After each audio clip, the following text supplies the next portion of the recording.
Bonjour à toutes et à tous. Nous allons commencer notre temps de culte. En fait, je vous explique avant de démarrer. Nous sommes dans une phase de test. Nous allons essayer l'écran pour voir si ça marche bien. Alors, pourquoi on met un écran là? Donc, il y a quelques raisons, je vous explique. Bon, d'abord, pour lire, c'est plus simple, comme ça, voilà, tout est affiché par rapport les textes bibliques, les chants.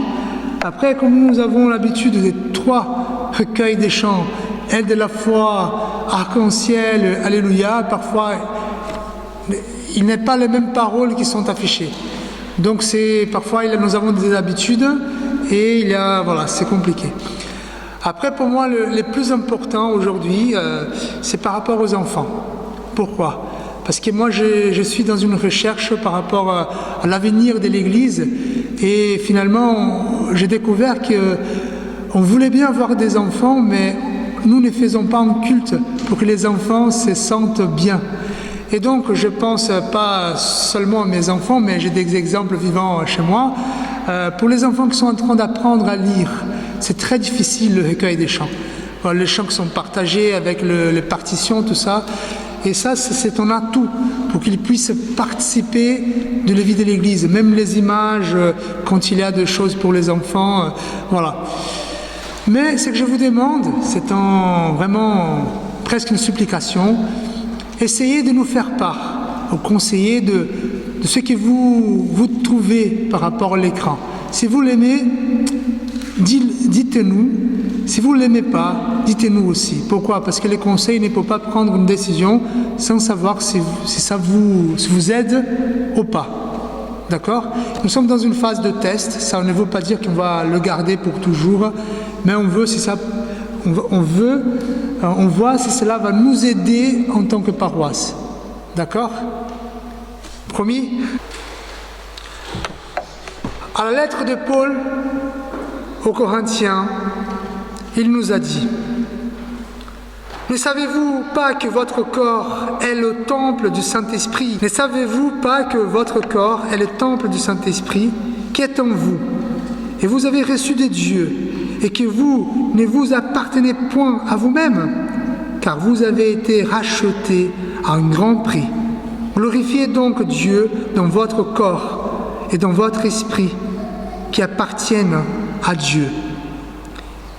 Il dit encore: ne savez-vous pas que vous êtes le temple de Dieu et que l'Esprit de Dieu habite en vous?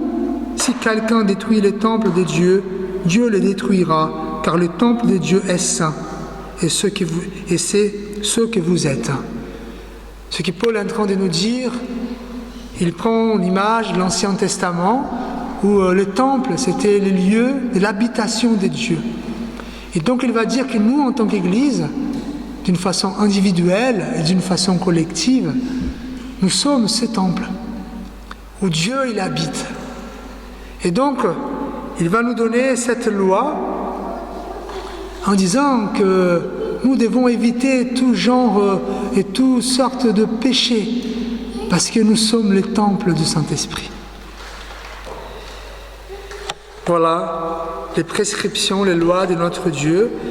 Et maintenant, dans toute humilité, je vous invite à penser à votre vie et humblement demander pardon à notre Dieu.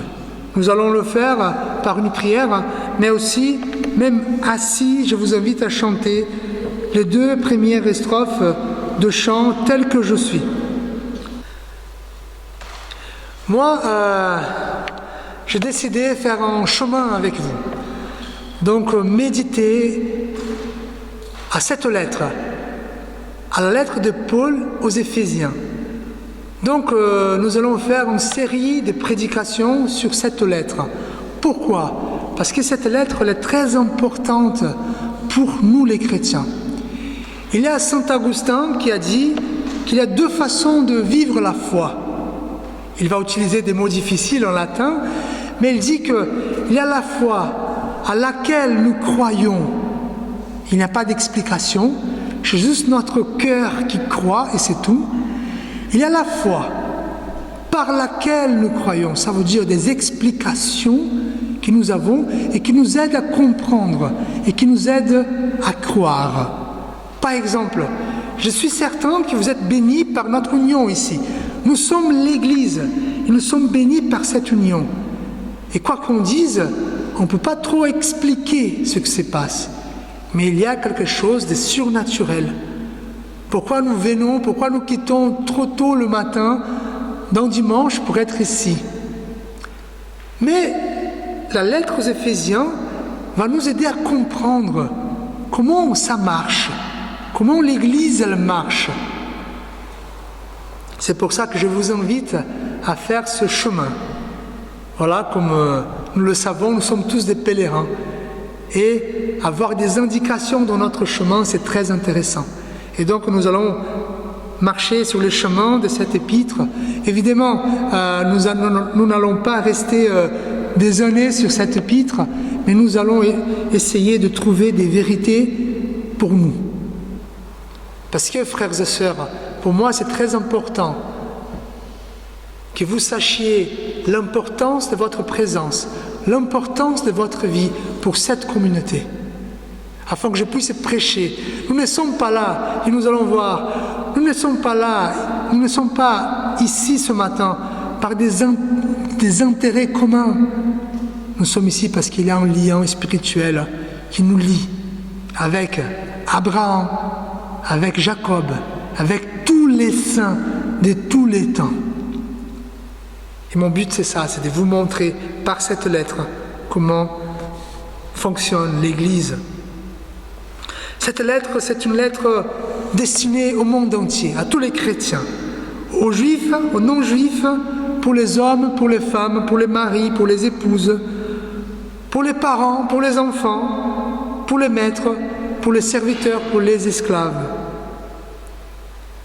Jean Calvin, voilà, vous connaissez bien les réformateurs, il a prêché 48 sermons sur cette lettre.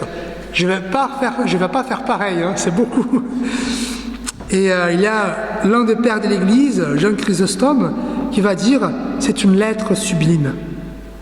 D'autres théologiens vont dire « c'est la doctrine mise en musique, la couronne des écrits de Saint Paul, les documents parmi les plus importants jamais écrits ». Voilà. Et où et quand cette lettre a été écrite? Et c'est très important, pourquoi? Parce que déjà, je vous invite à lire la lettre aux Éphésiens chez vous. Ça va prendre 15 minutes, c'est une petite lettre de 6 chapitres. Mais si on souhaite faire ce chemin ensemble, c'est bien avoir des signes, des indications pour qu'on puisse reconnaître ce chemin. Et donc, cette lettre a été écrite par l'apôtre Paul. Vous savez, il y a plusieurs critiques sur la Bible. Et dans toutes les critiques qu'on peut avoir, la lettre aux Éphésiens, c'est une lettre qu'on est certain que c'est Paul qui l'a écrite. Et il était dans une situation un peu difficile. Comme vous voyez, ce n'est pas une photo de l'apôtre Paul, mais c'est une image. Paul, il était en prison. Voilà. Quand il a écrit cette lettre, c'était en prison à Rome, et peut-être c'était la dernière prison avant de partir à l'exécution, avant de mourir. Mais ce n'est pas une prison comme nous connaissons aujourd'hui.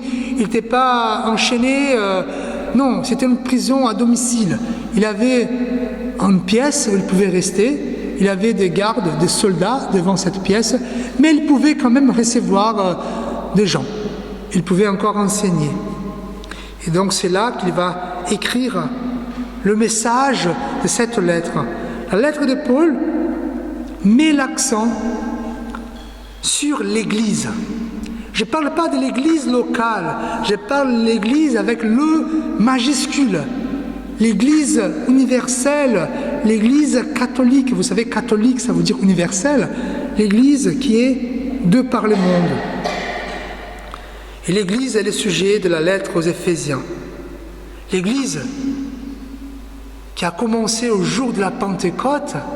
Vous savez, nous fêtons la Pentecôte ici, le jour où le Saint-Esprit descend sur les chrétiens. Et cette Église aussi, elle va finir au jour où Jésus reviendra pour prendre son Église avec lui. Éphésiens est un exposé, la lettre aux Éphésiens est un exposé de l'une des déclarations les plus importantes que Jésus a prononcées au cours de son ministère. La déclaration qui se trouve en Matthieu chapitre 16, verset 18, où il dit « Je bâtirai mon Église et les portes du séjour des morts ne l'emporteront pas contre elle. » Voilà. Une lettre qu'on peut diviser en deux parties. En fait, je ne veux pas faire cette prédication en étude biblique, mais voilà, comme nous allons méditer semaine après semaine sur cette lettre, c'est bien d'avoir des bases. Et si vous lisez cette lettre chez vous, ça va vous aider aussi. On peut diviser cette lettre en deux parties. Du chapitre 1 au chapitre 3, nous avons la partie théorique de cette lettre. Et du chapitre 6 au chapitre 4 au chapitre 6, c'est plutôt les implications. Donc d'abord, Paul il va donner tous les principes, le développement de la doctrine de l'Église. Et du chapitre 4 à 6, les implications de ces doctrines. Les implications communautaires de la doctrine de l'Église. Et en fait, nous pouvons voir que Paul il parle d'abord du passé. Dans quel sens? Comment l'Église a été toujours dans les plans de Dieu. Et il parle du passé, mais il parle aussi du présent. Comment l'Église elle vit aujourd'hui, dans nos jours. Comment cette Église qui a été le plan de Dieu dans le passé, elle vit aujourd'hui dans les temps. Et après, Paul parlera l'Église à l'avenir, la consommation, l'accomplissement du plan éternel de Dieu. Ça veut dire dans le ciel. Et du chapitre 4 à 6, c'est comment l'Église doit se conduire. D'abord, maintenir l'unité à mesure qu'elle grandit. Aussi, c'est sanctifier. Ça veut dire quoi? Ça veut dire toujours être plus près de Jésus, qui est le corps de l'Église. Et finalement, être attentif. Parce que Jésus, il a dit, les portes de ce jour des morts ne l'emporteront pas. Ça veut dire quoi, frères et sœurs? Ça veut dire qu'il y a quelqu'un qui essaye d'ouvrir la porte et d'autres qui essayent de fermer la porte. Ça veut dire qu'il y a une bataille. Et Paul va dire que l'Église est dans une bataille spirituelle et que nous devions être attentifs. Mais voilà, je ne veux pas tout dire par rapport à la lettre aux Éphésiens pour ne pas gâcher le plaisir de la découverte. Mais nous avons ici dans cette lettre des bijoux littéraires, des pépites en or pour ce qui nous concerne, l'Église. Et parler de l'Église, c'est quelque chose que j'aime bien en fait. J'aime bien parler de la famille de Dieu. J'aime bien tout ce qui est de théologique par rapport à l'Église, les dogmes, les doctrines, ses caractéristiques, vous savez. Mais il faut que cette réalité théologique et théorique touche notre vie aujourd'hui. Comment cette réalité, le corps spirituel et réel de l'Église, l'union de tous les saints, comme nous avons confessé ce matin, la communion des saints, comment cela nous touche effectivement? Comment cette réalité spirituelle et abstraite touche ma vie? Qui sommes-nous dans l'Église? Et Dieu, à travers de l'apôtre Paul, va nous expliquer. Et là, on commence à entrer dans les deux petits versets que nous avons lus. Paul, il va dire, Paul, apôtre de Jésus-Christ, par la volonté de Dieu. C'est très intéressant déjà. Pourquoi? Parce qu'en fait, nous sommes une église catholique dans le sens universel, parce que les mots catholique, c'est universel, c'est juste une traduction, en fait. Et nous sommes aussi une église apostolique. Pourquoi? Parce que les enseignements de l'église sont basés sur les enseignements des apôtres. Et ce que Paul est en train de nous dire, moi, je suis en train de vous enseigner. Et nous suivons Paul. C'est les enseignements des apôtres, une église apostolique. Et en fait, avant de parler de la beauté, de la théologie de l'Église, il souhaite avant tout nous dire qui nous sommes. Qui nous sommes et comment je me place dans cette Église catholique et apostolique. Nous ne pouvons pas marcher ensemble si nous ne savons pas qui nous sommes aux yeux de Dieu. Et quelle est la première définition de l'apôtre? Paul, apôtre de Jésus-Christ par la volonté de Dieu, aux saints qui sont à Éphèse. Voilà. Paul s'adresse à nous. Et qui nous sommes? Nous sommes les saints. Alors, les saints, ce mot-là en grec, a été toujours lié en rapport par rapport à tout ce qui est cultuel. Ça veut dire les choses qui sont séparées pour un culte. Donc saint, ça veut dire quelque chose forcément de religieux. Voilà, déjà. Et si on prend l'Ancien Testament comme exemple, c'est la base évidemment du Nouveau Testament, tout ce qui est saint, c'est pour le culte à Dieu, un peuple saint. Le temple a été saint. Des sacrifices saints. Il y avait même un jour qui était saint. Le Shabbat, le samedi, un jour saint. Tout ça pour un culte à Dieu. Et le Nouveau Testament, il y a une nouvelle couche qui est rajoutée. Il y a les choses, évidemment, saintes, les lieux, mais aussi des personnes qui sont décrites comme des saints. Voilà. Ce sont des personnes qui sont séparées pour un culte à Dieu. Et donc, quand on parle des saints, on parle des gens qui sont séparés pour les cultes à Dieu. Vous vous rappelez de l'exemple que j'ai donné aux enfants, là, quand on ramasse des coquilles? Voilà, la coquille avant appartenait à la mer. Et quand on la ramasse, elle nous appartient. Et donc, c'est un genre de sainteté. Mais Dieu nous prend. Et maintenant, nous appartenons à Dieu.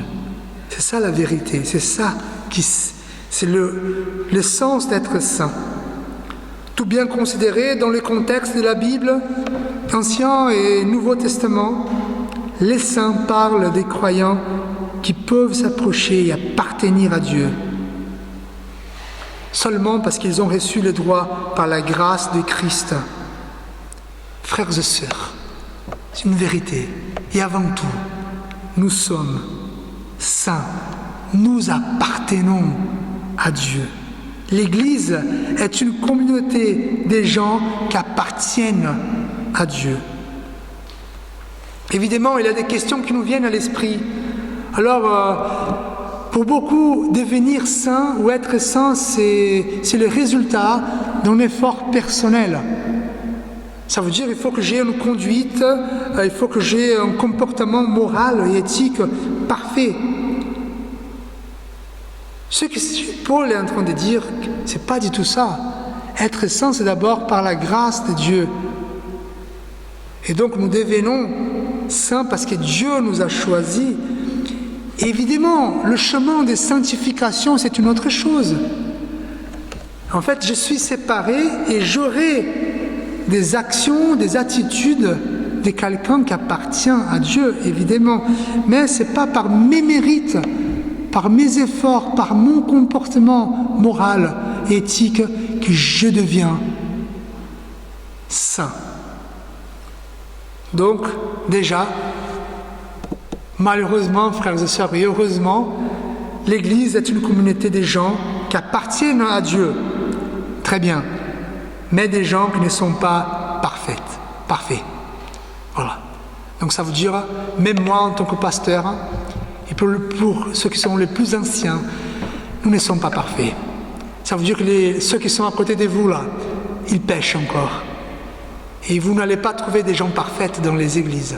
Vous allez trouver des saints qui appartiennent à Dieu, mais un cœur des pécheurs. Et c'est ça la deuxième question qui peut nous évoquer, qui peut nous venir à notre esprit ce matin. Est-ce que je peux être saint, en même temps saint et pécheur, est-ce que ça peut marcher ensemble? Est-ce que si Dieu m'a séparé pour lui, pourquoi je continue encore à désirer les choses qui vont contre la volonté de Dieu?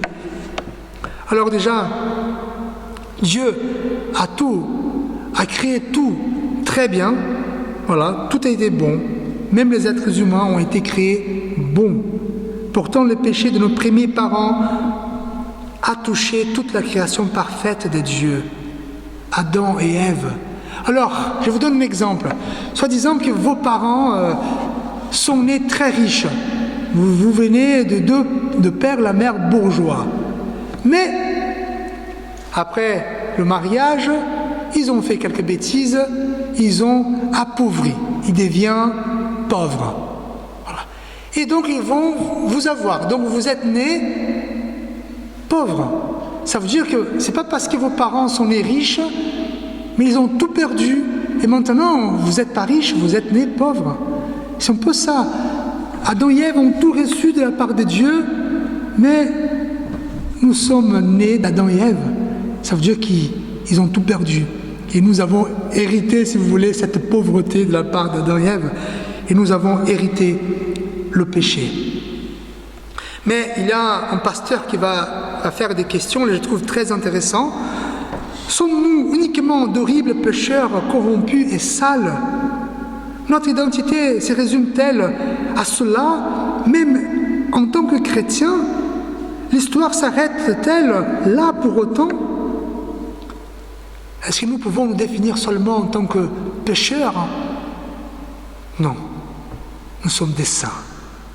Évidemment, nous commettons des péchés, mais ce n'est pas le péché qui nous définit. C'est notre sainteté. Évidemment, je pense qu'il y a des confessions chrétiennes qui voient à plusieurs facettes cette réalité. Par exemple, nous, les calvinistes, nous sommes plutôt centrés sur le péché, la dépravation totale. Donc vous savez, les protestants sont un peu tristes. Les réformés sont un peu tristes, voilà, parce que c'est la dépravation totale. Mais il y a les luthériens qui mettent l'accent sur la foi. On croit et voilà, ça va être mieux. Déjà, quand on rentre dans un temple luthérien, on voit beaucoup plus de couleurs, vous voyez. Il y a les catholiques qui croient aussi dans cette réalité, mais dans la réalité des transformations. On va chercher cette transformation, on va chercher la charité. Je ne pense pas que l'un de nous avons la vérité. Je pense que tout cela est fruit de cette sainteté. Il faut que nous nous approprions de la sainteté de l'Église universelle. Évidemment, nous sommes des pécheurs, nous sommes des saints et nous avons un combat quotidien. Si nous appartenons à Dieu en Jésus-Christ, notre effort personnel, c'est de devenir de plus en plus semblable à Jésus-Christ. Voilà. Frères et sœurs, quoi qu'on dise, nous sommes des saints qui commettons des péchés. Le péché fait partie de notre vie. Hélas, nous avons des rendez-vous journaliers avec lui. Nous souffrons par les conséquences de nos propres péchés et nous souffrons les conséquences des péchés des autres. Par contre, malgré tout, nous sommes des saints et profondément aimés par Dieu. Le péché peut expliquer une partie de notre vie, mais il ne constitue pas notre identité. Comme l'apôtre Paul nous l'a dit, aux saints qui sont en masse d'asile, aux saints qui sont en Ariège, aux saints qui sont en France, aux saints qui sont de par le monde.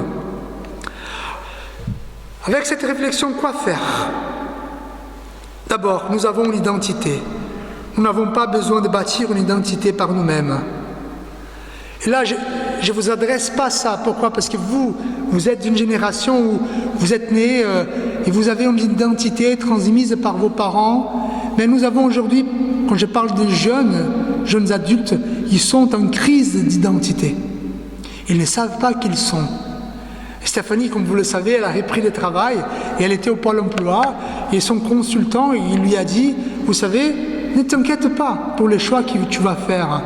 Pourquoi? Parce que c'est normal aujourd'hui, à chaque 3-4 ans, les gens changent de métier. Voilà, c'est pas comme avant. Hein. Et donc, ce changement de métier. Mais Frères et sœurs, Fabio, moi, je ne suis pas le pasteur. Je ne suis pas non plus le mari de Stéphanie. Je ne suis pas non plus le papa de Clarisse, Olivia et Jojo. Avant tout cela, je suis saint. Et ce n'est pas ma paternité qui va définir ma sainteté. C'est la sainteté qui va définir ma façon d'être papa, ma façon d'être mari, ma façon d'être pasteur. La deuxième chose qu'on peut faire de façon pratique, il faut que nous reconnaissions quand même que malgré notre sainteté, nous commettons des péchés, donc nous pouvons nous repentir en sachant et en avant l'assurance que Dieu nous aime malgré nos péchés. Et notre défi, c'est un défi très pratique, c'est d'appartenir de plus en plus à Dieu. Voilà, de faire cette démarche d'aller vers Jésus-Christ, être semblable à lui. Et ce processus s'appelle sanctification. Comme dit le prophète Jean-Baptiste, il faut qu'il croisse et que je diminue. Je vais vous donner un exemple pour finir. Je vous l'avais déjà donné cet exemple, mais je l'aime bien. Et peut-être que vous allez l'entendre une autre fois. Mais moi, je suis brésilien, vous le savez. Et maintenant, aujourd'hui, je vis en France. Donc, quoi qu'on dise, aujourd'hui, j'appartiens à la France. Qu'est-ce que ça veut dire? Moi, je suis brésilien, je parle portugais. J'ai la monnaie brésilienne. Elle ne vaut pas beaucoup, mais c'est une monnaie brésilienne. Il y a des horaires brésiliens. Aujourd'hui, c'est 5 heures de décalage. Il y a les saisons brésiliennes. Alors, si je suis en France, et si je vis comme si j'étais au Brésil, ça va me poser des soucis.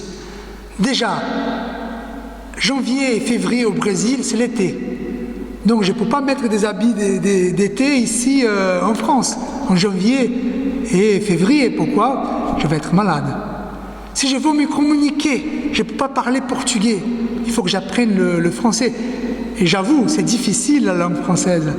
En plus, je ne peux pas acheter une baguette avec l'argent brésilien. Même si je donne 3 fois plus, le boulanger va me dire « Désolé, mais je ne peux rien faire avec ça ». Si je me réveille aux horaires brésiliens, ça ne va pas du tout. Frères et sœurs, vous êtes saints. Il faut que vous viviez comme des saints. Il faut laisser ce que nous étions avant et parler comme des saints et vivre les saisons comme des saints. Et comme ça, nous allons vivre la beauté de l'Église. Je vous invite à la prière. Seigneur notre Dieu, notre Père, merci pour ce cadeau, l'Église, qui est le corps visible de Christ ici sur cette terre. Avant tout, Seigneur, que nous soyons conscients de cela. Avant qu'on fasse des efforts pour vivre l'Église, pour être dans l'unité, pour mettre nos dons à disposition de nos frères et sœurs, mais que nous reconnaissions et que nous sachions quelle est notre identité. Nous sommes des saints, séparés pour toi, et nous t'appartenons. Amen. Je vous invite à vous lever, frères et sœurs, pour l'exhortation, la bénédiction de notre Dieu. Et je voudrais lire la continuation du premier verset, du premier texte que nous avons lu, Philippiens. Enfin, frères, portez votre attention sur tout ce qui est bon et digne de louange, sur tout ce qui est vrai, respectable, juste, pur, agréable et honorable. Mettez en pratique ce que vous avez appris et reçu de moi, ce que vous m'avez entendu dire et vu faire. Le Dieu qui accorde la paix sera avec vous. Que l'amour de Dieu, la paix de Dieu, notre Père, la grâce de Jésus-Christ, notre Seigneur et Sauveur, et la consolation du Saint-Esprit soient avec vous tous, aujourd'hui et à jamais. Amen.